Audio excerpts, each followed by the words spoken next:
morning, everybody. Welcome. I see colleagues are joining us from Jordan, and colleagues are coming in from Brazil and from Colombia, from Mexico, from Albania.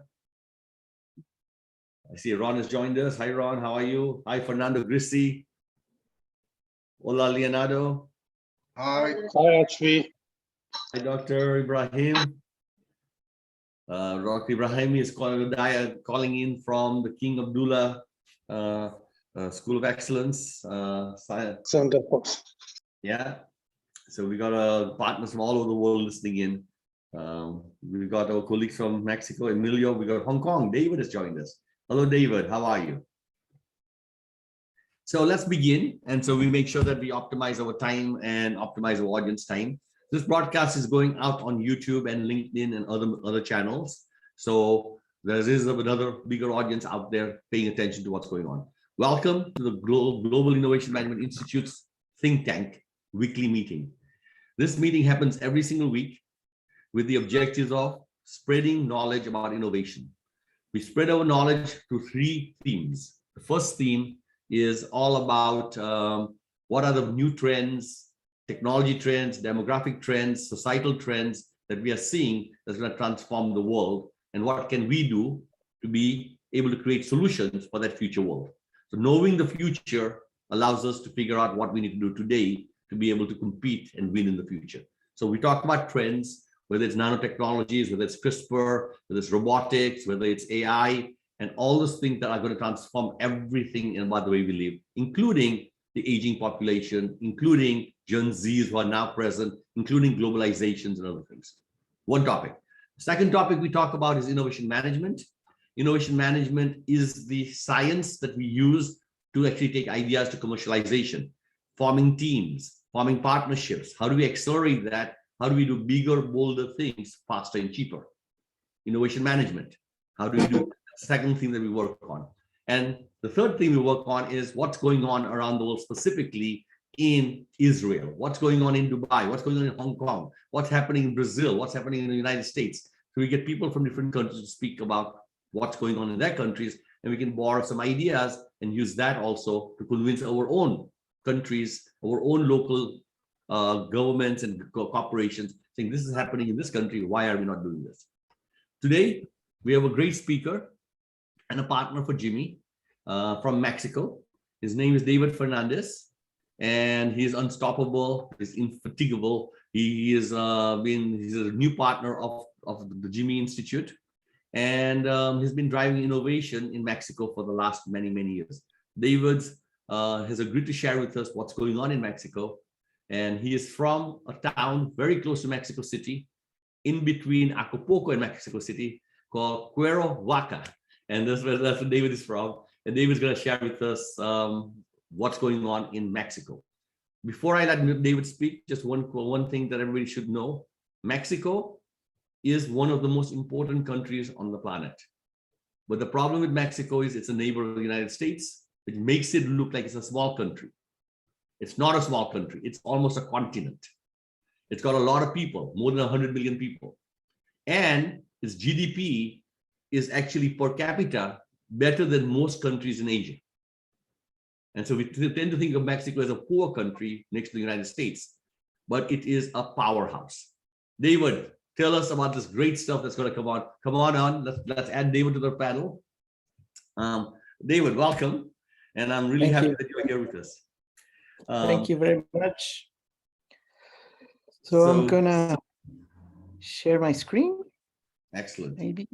So while David's getting ready, from the audience, please get your questions ready and make sure you're ready to ask him questions at the end. We'll do about 20-25 minutes of presentation, and then we'll do some Q&A. I will jump in every now and then, David, to ask a question here and there if there's something that's intriguing that I think is important for the audience. Okay. So thank you, David. The floor is yours. Thank you, HP. So hello, everyone from Mexico. I'm David Fernandez. Recently, a partner of GIMI here in Mexico. We find it a very great opportunity for us to work in our country in this innovation management industry. So I'm gonna try to give some facts about our country. Hitrendra was giving you some good, very good information about Mexico. Well, we're the 15th, the largest economy in the world, as he said, in GDP nominal numbers, you know. Innovation, on the innovation index, we're in 55 among 130, so we're in between the innovation countries, economies featured, you know, in this index.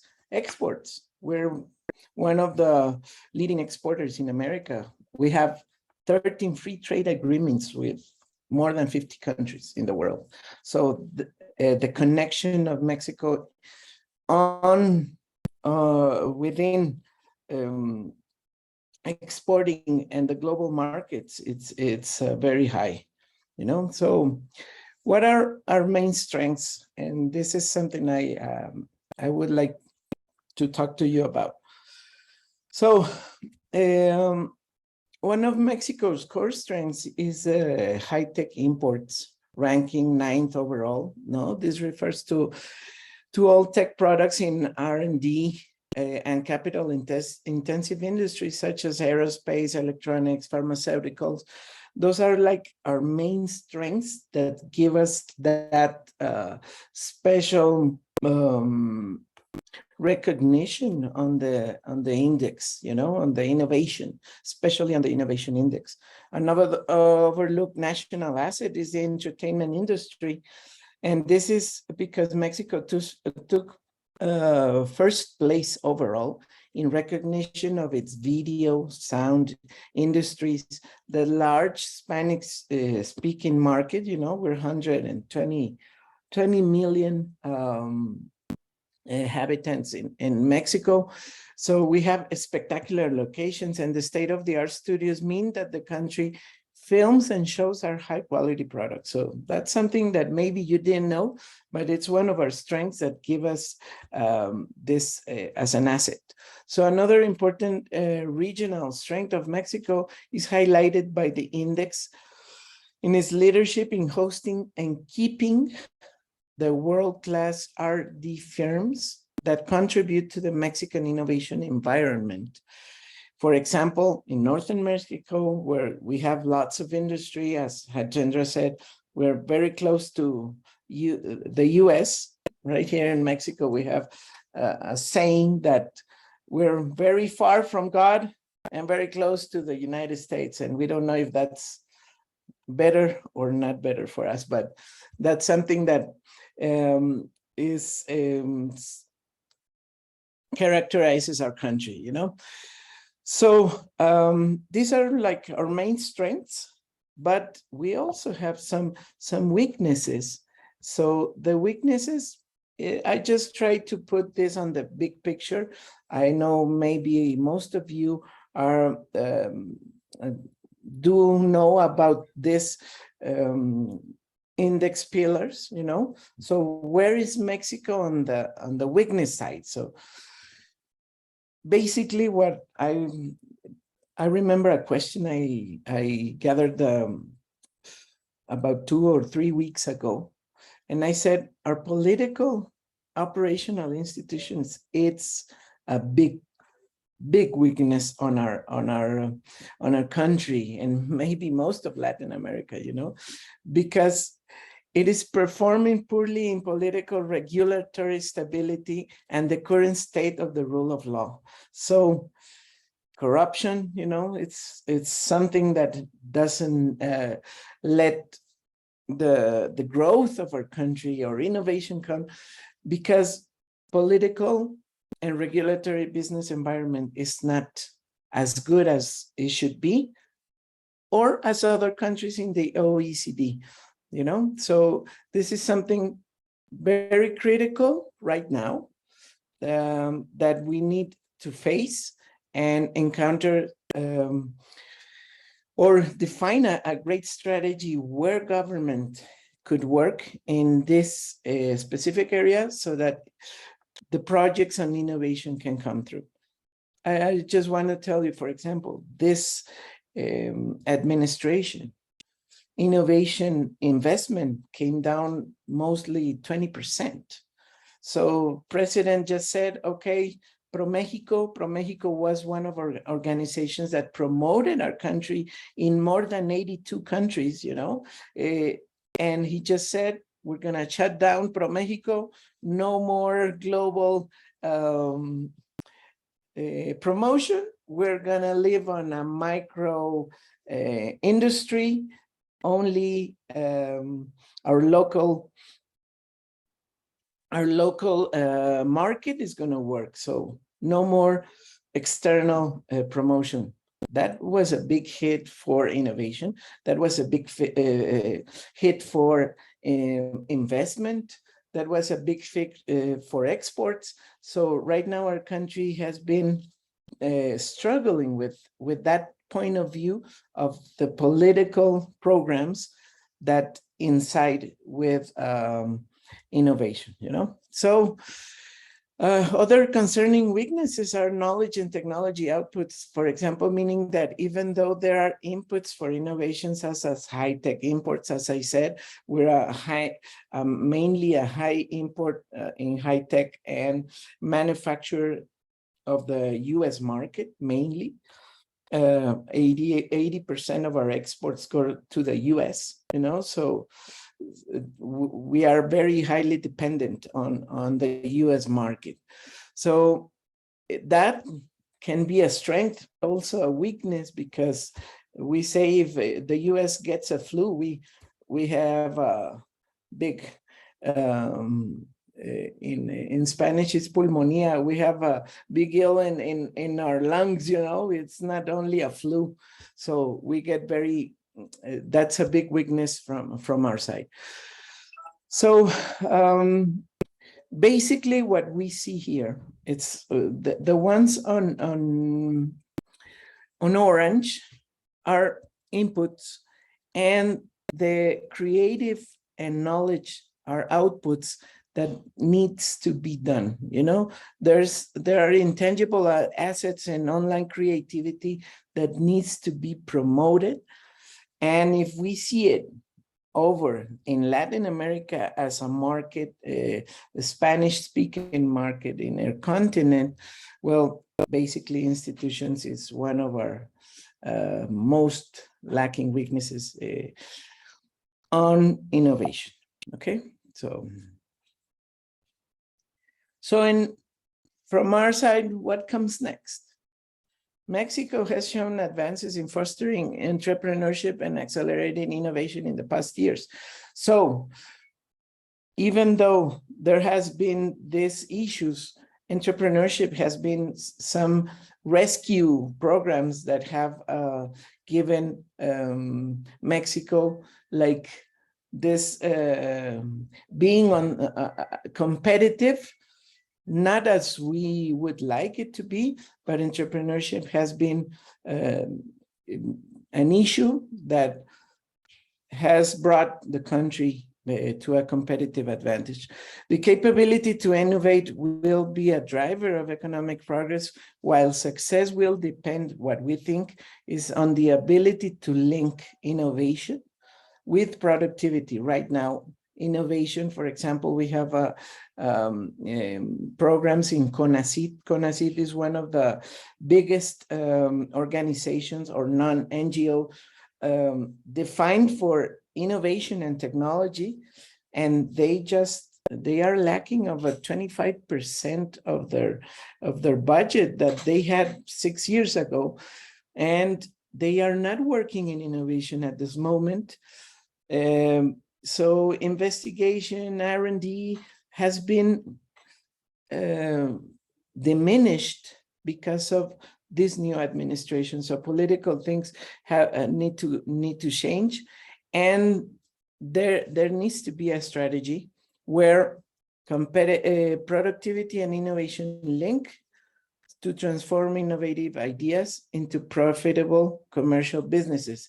And this is why I think being a CTP for GIMI in Mexico, it's a great opportunity because this is what GIMI methodology does, link innovation with productivity to make profitable and commercial businesses.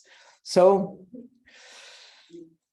now let's talk a little about on one of the industries that we have a bit more of experience, that it's digital transformation. Most in Latin America, we think innovation is digital transformation or is technology.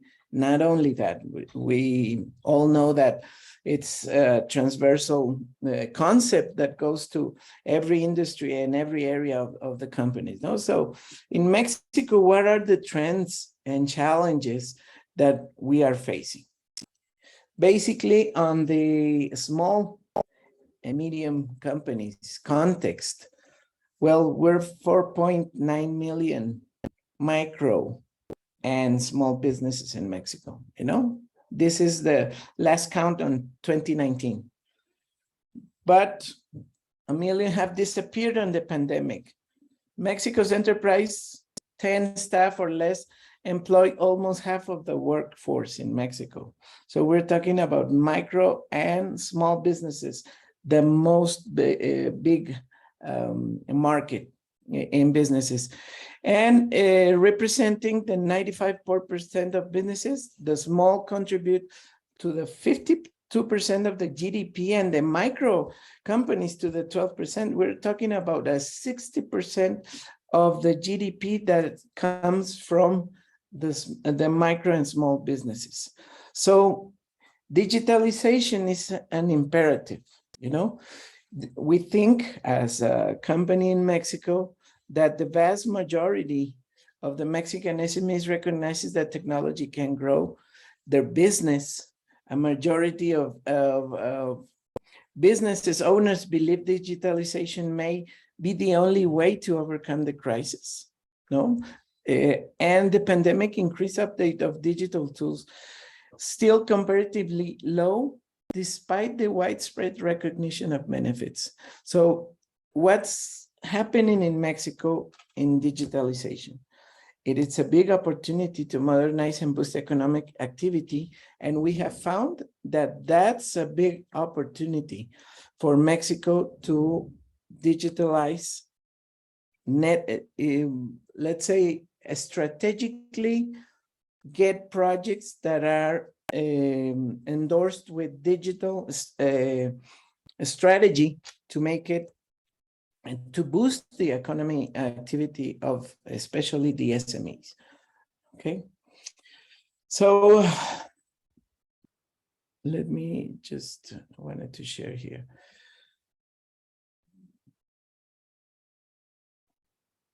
So some barriers to change. What are like the main issues here that we would like to change? So in trying to adopt digital technologies, Mexico SMEs face similar changes as other countries, such as low technical literacy, poor connectivity, and often challenging operating environments. As you can see, education, connectivity, deficit on digital, digital payments, and confined to informal sector. Those are our main barriers for digital transformation in Mexico. So, and I think this is mostly in Latin America, but in Mexico, we have problems like dealing with violence. Right now, we have a big issue in violence. And you would think, how does violence imply with SMEs growth? Well, basically, violence and gangs demanding protection money, getting the internet connection fixed is not a high priority right now because SMEs declare that the main problem is the public insecurity to grow. Growth is also not a priority of our environment right now because SMEs do not want to grow. You know why? Because the main reason is because being more successful could attract the attention of gangs. Imagine that. So you know how it goes. Okay, so how violence, it's diminishing innovation and growth of the small company. Well, we just want to be underground, don't want people to know. And I have a personal experience. I was robbed a year ago. I was shot in my back, and I was a victim of violence in Mexico, and people that just come and drag you down and take all of your things. So you don't want to have things, you don't want people to see you are successful as a company, because you're like a target for gangs, So that's something you need to know about our country. That's what we are facing. And we need to define a strategy that comes abroad, these things, So also for women, particularly in Mexico, who had 35% of all businesses in the country and 28% of micro enterprises, challenges are even greater for women in Mexico, So operating in a more digital environment could be safer than doing so in the real world. But the SMEs that have to be preoccupied with basic physical safety simply have fewer resources for getting online. So they don't want to be online, because if they're online, they're a target. So safety online is also a concern. A World Economic Forum study highlights that cyber attacks and data fraud are the third most pressing concern for businesses during the COVID-19, So only risk of a prolonged global recession or surge in bankruptcies ranked higher. So this is some other things that need to be, we need to take in consideration, okay? So, Hitendra, am I going good? Any highlights on my presentation? No, David, this is great. I mean, we're getting a feeling from you, an emotional feeling, a psychological feeling also. On one side, there is the opportunities, but there's barriers for what has to happen. But I think the very technology can help solve some of the problems that you're perhaps facing, which creates opportunities too. So no, let's keep on going. I like what we are. I won't say I like everything you're saying. I appreciate what you're saying. I appreciate the knowledge you're sharing with us. Perfect. Thank you. So there's another thing that you need to know, and there's the informal sector. We have a very high informal sector, cash. Everything is cash. And everybody that has money in their banks, they want to cash out because they feel more secure with their money in their house than in the bank. And that is a problem for digitalization, So reliance on physical cash and the fact that many people are unbanked also holds back greater use of digital payments, and all this strategy with further dampens digital adoption. So improving overall education and generating digital skills in Mexico could boost, we think, and that is why training, innovation, certification, getting people into this new digital world is one of our main focuses, because we think that this could be related to an economic recovery that could help the SMEs get into the competitive world. So some final takeaways that with this very small presentation, but that I want to give you the next. The pandemic has increased online shopping globally. And a survey of Mexico, I want to share this with you. Consumers in June 2020 found that about 40% more time searching for products online after COVID lockdown, So we all know that COVID gave us like the idea that we need to do virtual transactions. For example, we have a virtual fairs platform, we have virtual event platforms, and everybody just came to us after 10 years we have been working on virtual events. We saw that happen, but now digital providers also need to do more to help SMEs understand the benefits and make the whole process of digitalizing easier. You know, there's a,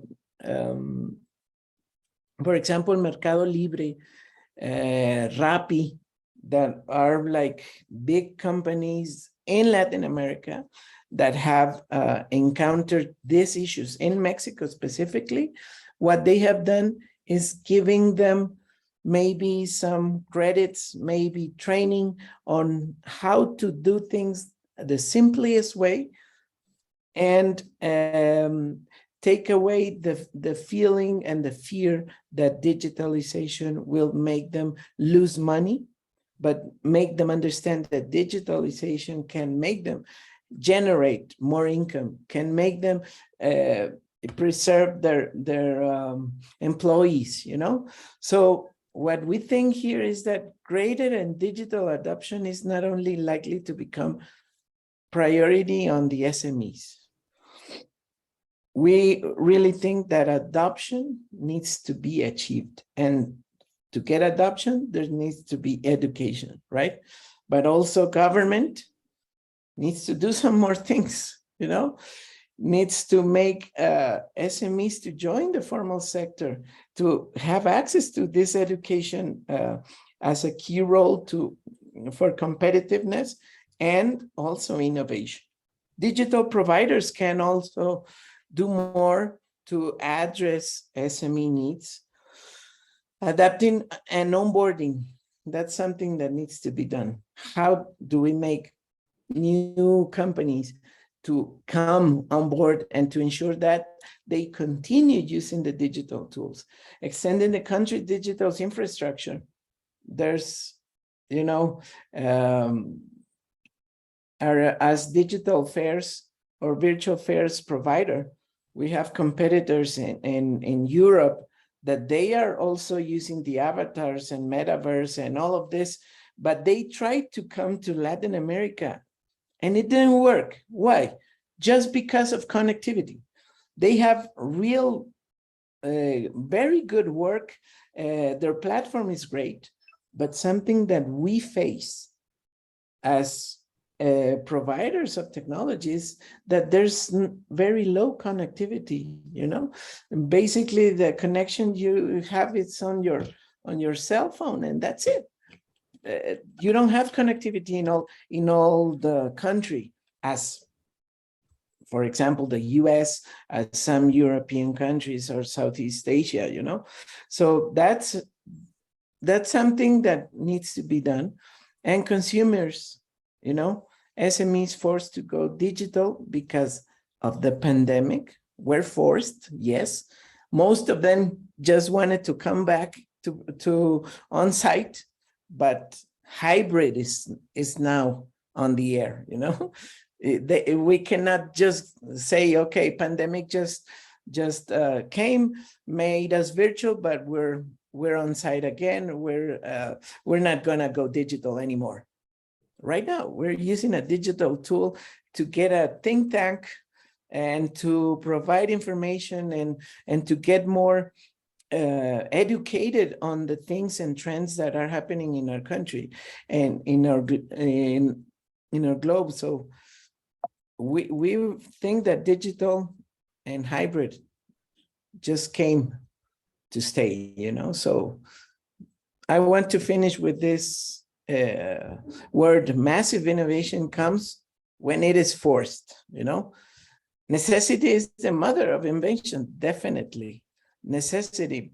Now, digital technology will create jobs that didn't exist before the pandemic because it has shown that it works. So basically, thank you for your time. This is like a very small picture of how Mexico is on the innovation map, and what are the challenges on the digital transformation we're facing right now. And thank you very much, Tendra, and everybody for this space. Thank you. Great. David, if you can stop presenting, and then we can have us look at each other and talk also. So David, that was great. It was very enlightening and very educational. A couple of things that I gleaned off, and I just want to try and summarize some of what I learned. What I heard you say is probably one of the biggest opportunities on the planet is SMEs. The whole SME segment is severely underserved, severely needs help, and could transform growth by even 2 or 3 or 4x, and GDP of the countries can double and triple. So I saw that as one of the big ideas of what you said, that if we can get this guys going, SMEs is a $1 trillion opportunity, and Mexico can see it. But then you mentioned there's a whole bunch of barriers there, and those barriers are on one side government, and then on the other side there is also the fact that there isn't good infrastructure, connectivity, and devices and things which are all part of those things. But without a doubt, the digital revolution is here. And what we are seeing in Europe or the US, it will happen in Brazil, it will happen in Mexico, it will happen everywhere. So the question I have to get us started, David, in China, we saw everybody's using a phone to make payments. Poor people are doing payments on the street already. We are seeing that. We are seeing that there is resistance even in the US to technology in our segments which are not very wealthy. So even though we got connectivity, there is a literacy, a digital literacy gap that stops people from doing this kind of things. And then on the other side, we also, I'm going to throw some 3-4 things together first. We've also seen the safety and security has increased tremendously because of digital, with cameras, with immediate communication. I can call for help and those kind of things that made neighborhoods safer rapidly. So recognizing this, first, the great opportunity, the huge barriers, it seems that it is possible. So what are the 2 or 3 things that you think we should do to accelerate the SMEs to absorb digital transformation and use digital to win? What can you do? What can we do as GIMI that could accelerate it? Forget the government. Let's bypass the government and do it virtually without them. What are your ideas that says, this is the $1 trillion opportunity, let's go, let's make this happen? Basically, what I think it's render is defining a strategy or a platform very similar to what has happened in Colombia and in Brazil, where university, the educational side. In Mexico, we have like an innovation voice leader in education, that is Monterrey Tech. They have the flag of innovation, and they do innovation. It's a private school. It's not the public school, but also the National University, UNAM, that it's in Mexico City, has also all the investigation and research and all the work. So what I think the strategy that we are thinking even as a CTP here in Mexico is to gather with the educational sector, together with the SMEs. SMEs are not like in Colombia, like they have the chambers of commerce. Everybody needs to be registered there. Right here, it's like, we call it, it's like by conviction that you get into one of these organizations, but there are lots of organizations of companies, SMEs organizations, NGOs that are working out there, that they are the ones that go to the government and say, knock, knock, we're 36,000 companies that we're working, that we represent, we need to do something. And that is why I think like the 2X And the 4X type of programs for Mexico are the ones that we need to promote as the $1 trillion strategy here in Mexico, because we're 4.9 million SMEs in Mexico, you know? So there's lots of work to do, but we need to work with the education universities, with the support of universities. And something that we have found is that in Mexico, we do have certification, national certification on innovation, okay? But it's not, so we need to make it, to make a fusion, you know, with international validation and the national certification, both.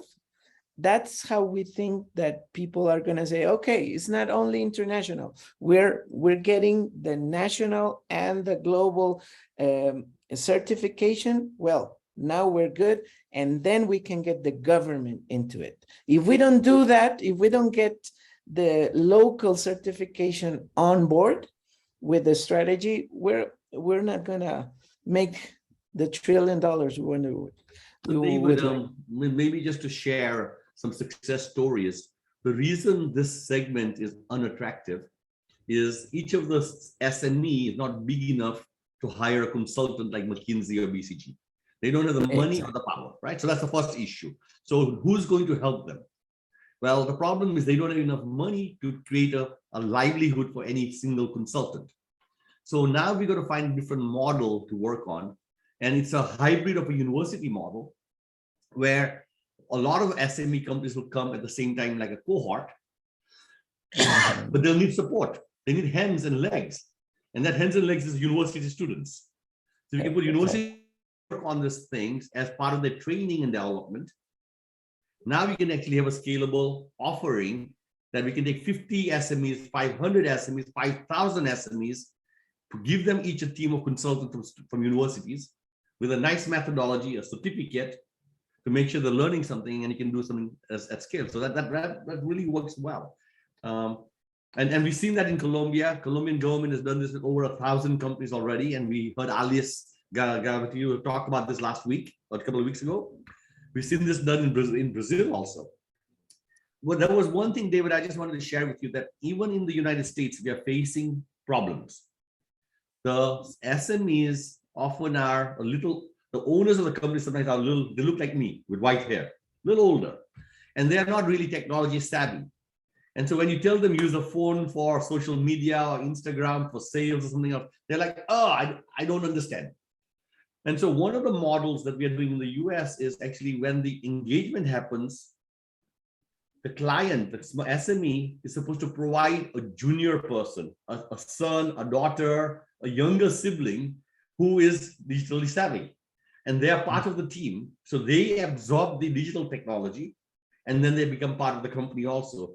So there are different mechanisms by which we can spread the digital literacy by not necessarily forcing somebody else to learn something which is like a steep curve. What are your thoughts on that? We need to shorten the gap, you know, between this ages, you know, the millennials, the baby boomers. There's tech gaps, you know, between each one of them. And I think, and I agree with you, that when you have a daughter, a son, somebody that gets you running, hey, you need to get on this because this works, or maybe get them on the project. That helps a lot to make this type of programs, and especially digital transformation and the SMEs happen when that gap is shortened, right? So I just wanted to share, David, that the issue you're facing is not necessarily a poorer country or a less educated population issue. It's here in the US also. We are working currently with childcare, family childcare providers.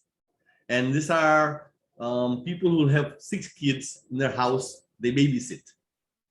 And it's a very tough business. If they don't have 6 kids, but 5 kids, they lose money. If they have 6 kids, they make money. So 1 kid on enrollment, that's it. One kid doesn't show up, you lose money. So there are solutions to have 100% enrollment, digital solutions. There are solutions to try and decrease cost, but this community is so busy on a day-to-day job. They're so busy working, they're tired every day that they cannot actually absorb the suggestions from consultants. And so what they need is hands and legs to support them in parallel to implement and show and tell. And we have over probably 500,000 childcare providers who are not digitally savvy in this country. But behind that today, there are at least about 50 companies who are trying to say, we have a digital solution that can run your administration. We've got a digital solution that can help you with sales. We have a digital solution that can help you with recruiting. We've got a digital solution, which is a marketplace. So people are coming to create technology solutions around this, but the gap still is the human gap. Somebody to teach, somebody to share, somebody to show and tell. And I think a partnership with Monterey Tech or something like that could be fantastic in terms of how to make that happen. Yeah, totally. I totally agree, Hitchendra.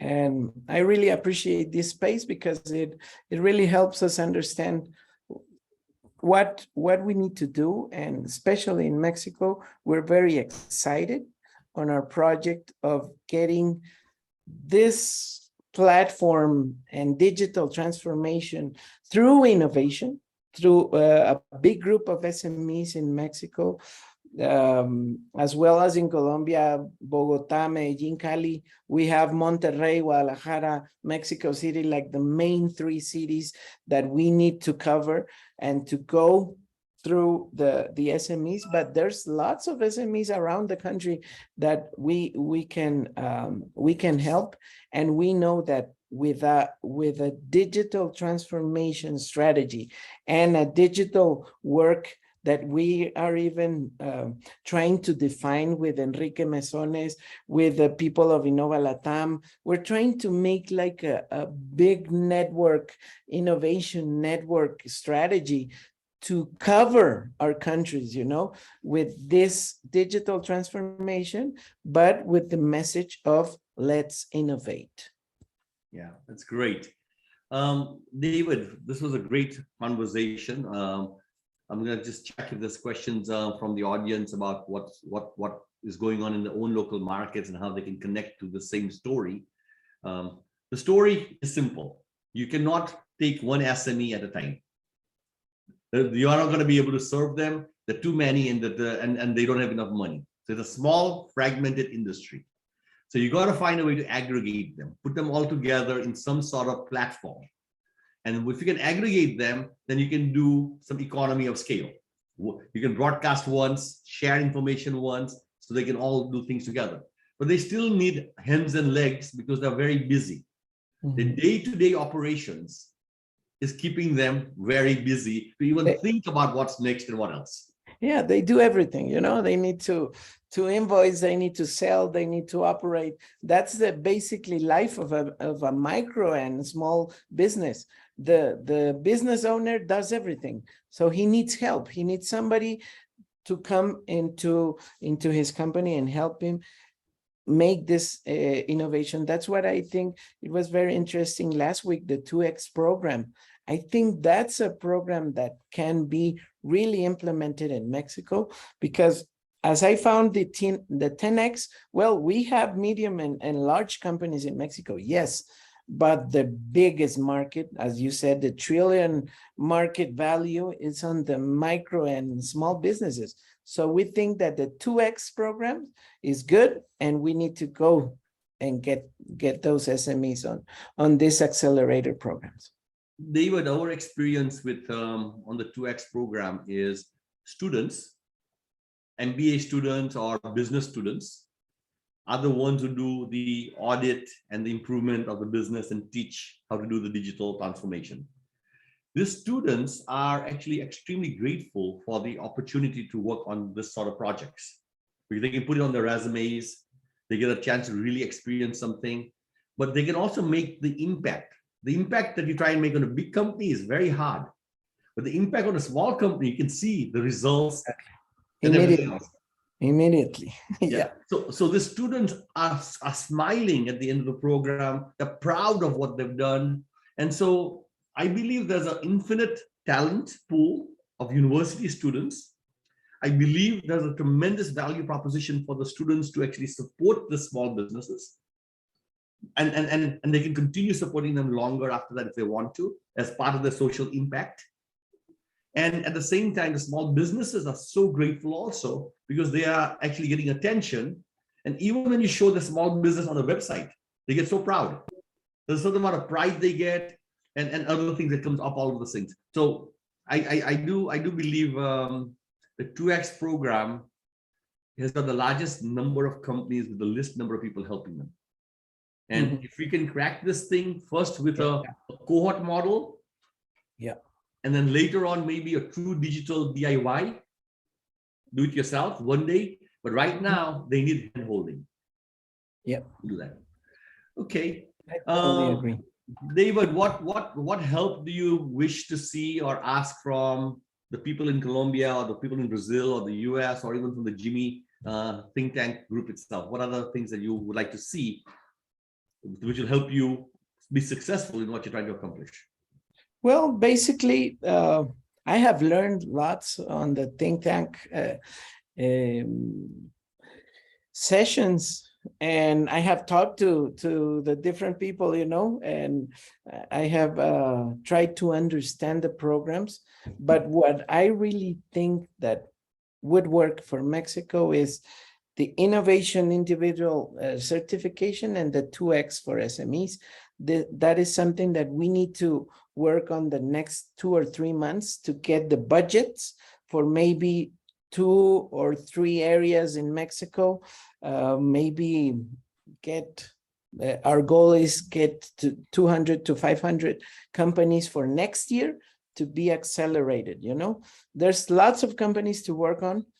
And we really think that the models, Colombia, the US, Brazil, that have worked with this models like 2X and 4X would be great for us and would boost our strategy in Mexico. There was one question, David, that was asked, what is the appetite to create training programs for the entrepreneurs, the SME entrepreneurs, to improve their business acumen? So it will be a series of courses, and it will be not consulting, but it will be education. That's a great question, and I would say yes. Mexico has a great entrepreneurial ecosystem. There's lots. Well, all universities have their incubators, entrepreneur incubators, so that you can create your own company. But there are also lots of government proposals and programs like Startup Mexico, WIDA, VC Capital, FinTech.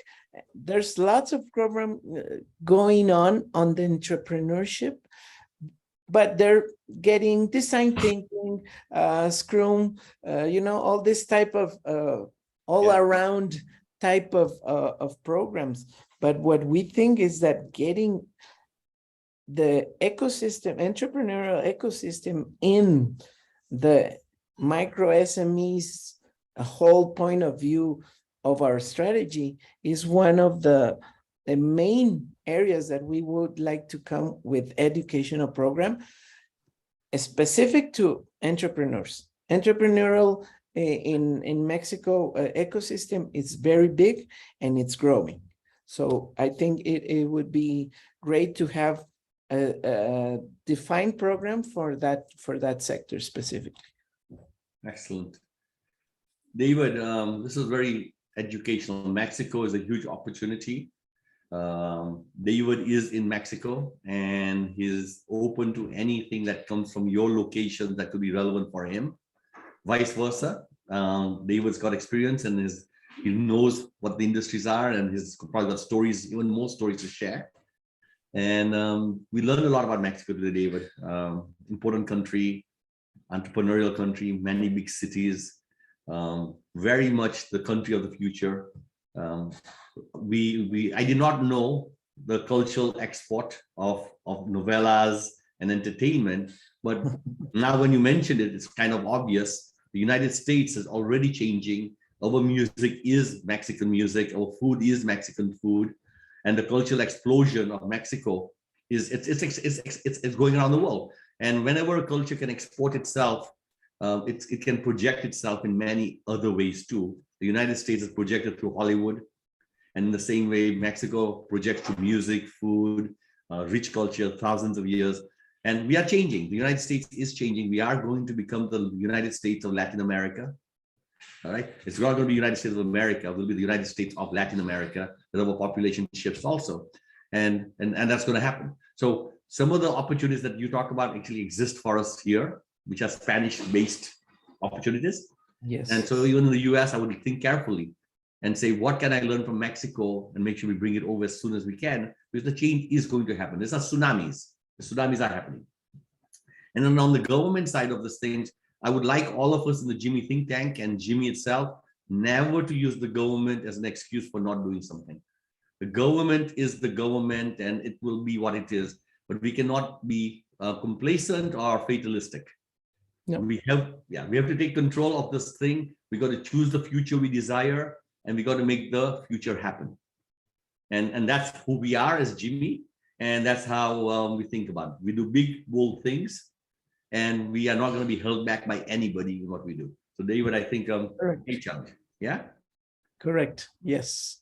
And it's good to understand how government incites or affects the economy to find a way how to bypass, and I totally agree.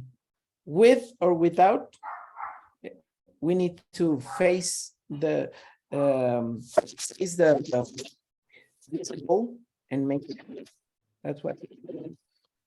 And guys, everybody, digital transformation is here. Every country will be covered by the internet. Every country will have devices. Every person will have a device. Maybe not today, but it's going to happen. So start planning now to provide the solutions, that as the solutions for them, technology solutions arrive, your solutions can also be distributed broadly and everything else. Thank you, David, for coming to the GIMI Think Tank. Thank you for sharing. We are at the end of this session called the Think Tank.